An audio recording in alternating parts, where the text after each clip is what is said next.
Hello and welcome. If you are new to this channel, you found a good one, so congratulations. If you are not, you know that I've got something nice for you today.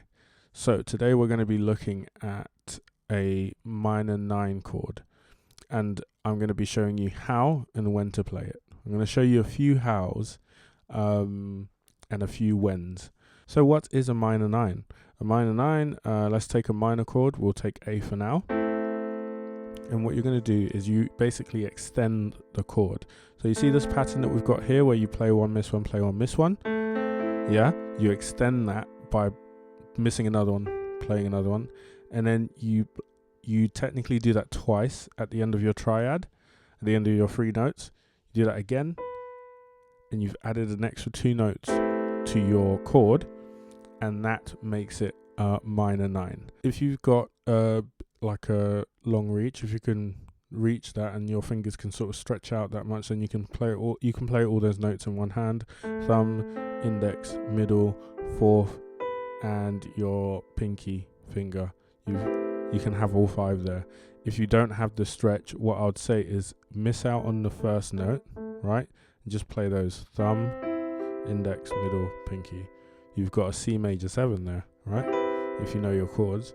But you're going to add, in your left hand, you're going to play the root A, and that will make it an A minor 9. Right, so that's what. Now the first how is, what I want you to do is you're going to flick your left hand from the root. You're going to flick up to the B, which is the 9, which is the minor 9, and then go back to the root. Like that. Like that. And then what you're going to do is you're going to play your C major 7, yeah? Like that, flick, back to normal. So you land on the C major 7 chord just as you flick to the B. Flick the B. And then you can mimic that in your right hand, where you go from the B to the A, like that. Yeah.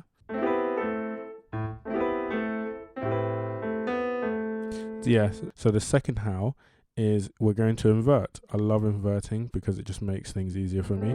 So let's go back to your hand just playing all 5 notes. What you're going to do is you're going to get rid of your root, which is what we did earlier. Play the root in your left hand. Good. Step number 1 done. Then you're going to invert the B, the top B, the 9, down to the bottom. You're going to down an octave, right? Then you're going to get that shape, yeah? Yeah? And then you're going to invert the G, this is the last inversion, and then you have this shape here, which is probably my favorite shape. I actually use this shape quite a lot.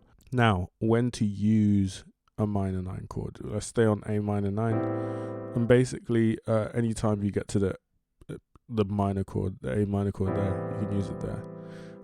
You can use it on a any minor chord pretty much within the tonic. So let's say you're in the key of C, right? And then you go like minor, minor, major, major, minor, yeah? You could do like a -9, minor 9. It's quite spicy, so you're gonna have to be careful where you use it. G, A minor 9. There you go. So just be careful when you get to the 3rd chord, the 3 chord. 1, 2, minor 9. That 3 minor 9. Be careful when you get to that one because of the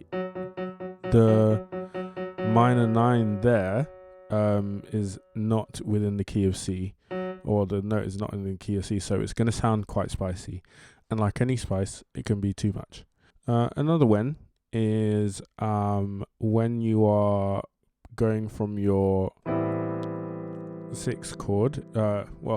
Okay, if you're a gospel musician, if you play like gospel chords and you basically know your numbers 1 to 7, even when you're in a minor key. So for example, if we're in a key of A minor, some musicians will see that A minor as a 6, even if you're in a key of A minor, whereas other musicians will see that as a you're on the 1 because you're now in a minor key, you're in a minor scale, and you look at it differently.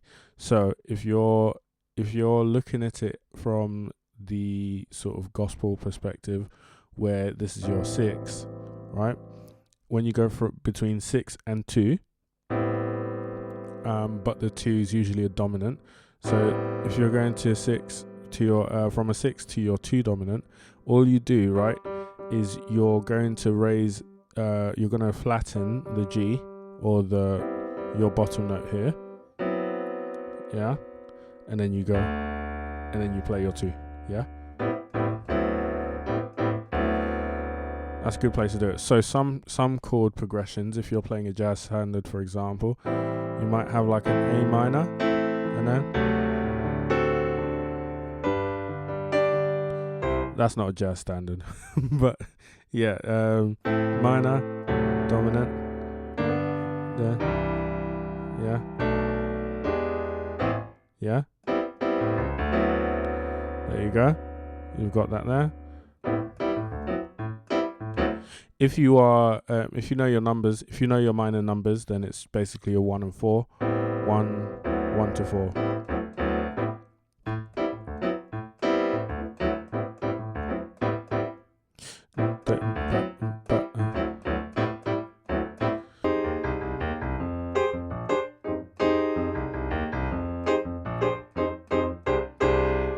Yeah. If you want to get better at playing chord shapes, the best practice to do is to play those chord shapes in every key, and you go up basically semitones and you go down semitones. For example, you play this chord shape here, right? You've got A minor 9, just everything goes up a semitone, and you're just going to go up. You're just going to go up. Just keep going up, down.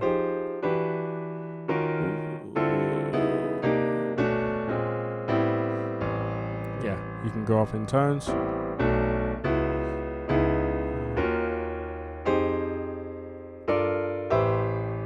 you go, and that sort of thing. So yeah, so that's a good way to practice it. Anyway, hopefully you found that useful and you enjoyed it. I'll see you soon. Bye.